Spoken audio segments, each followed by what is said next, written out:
Hey, welcome back, homesteaders. This is Jeremy with Cotton Hills Homestead. So we're going to do a product review for y'all real quick today. I always try to share things that I feel like work well for me, so that you don't have to go through the effort sometimes of spending money that doesn't need to be spent or going through efforts that you don't need to.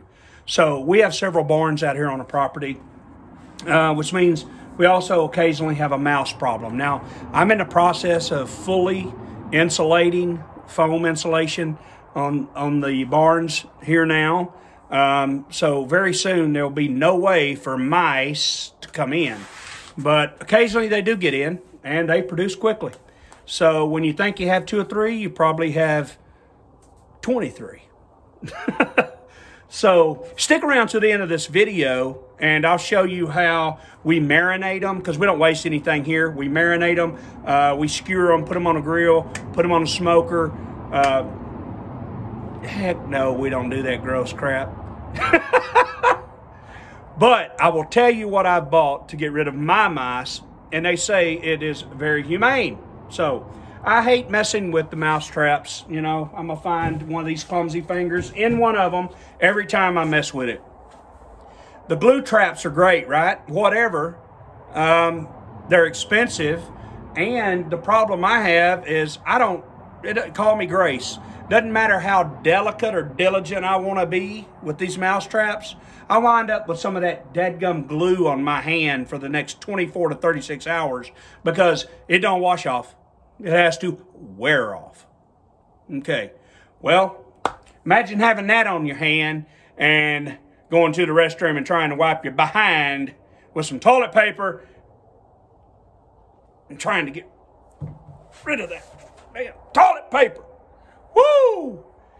It's not pretty, guys. It's not pretty. So, Tractor Supply. I was at Tractor Supply the other day getting some Timothy hay for the rabbits, and I saw a mouse trap that said it was everything and a bag of chips.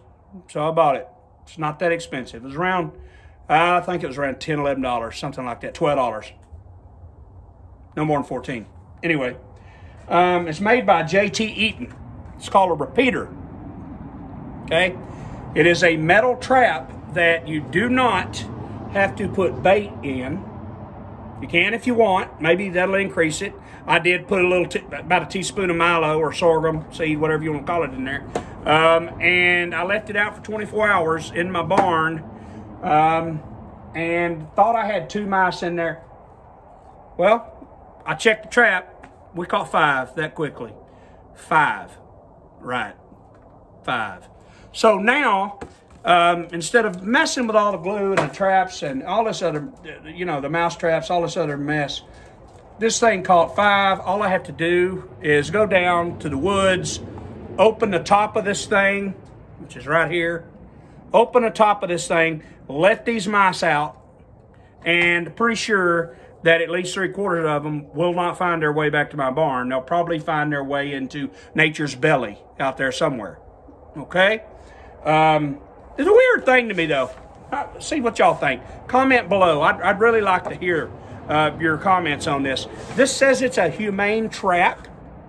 Okay? That's great. Humane trap. But in the instructions, you'll read on it, after you catch your mice, submerge the J.T. Eaton repeater in water for a quick disposal of trapped rodents, or release them.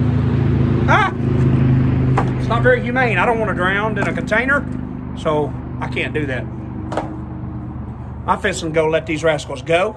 Yes, they are in there. I will tell you, if you leave your mice in this trap too long without checking it, they will eat each other. They will become carnivores. I figure any living thing would if it doesn't have food or water for so long. So please check your traps often. Let those mice go if that's what you plan on doing. If not, dispatch of them quickly.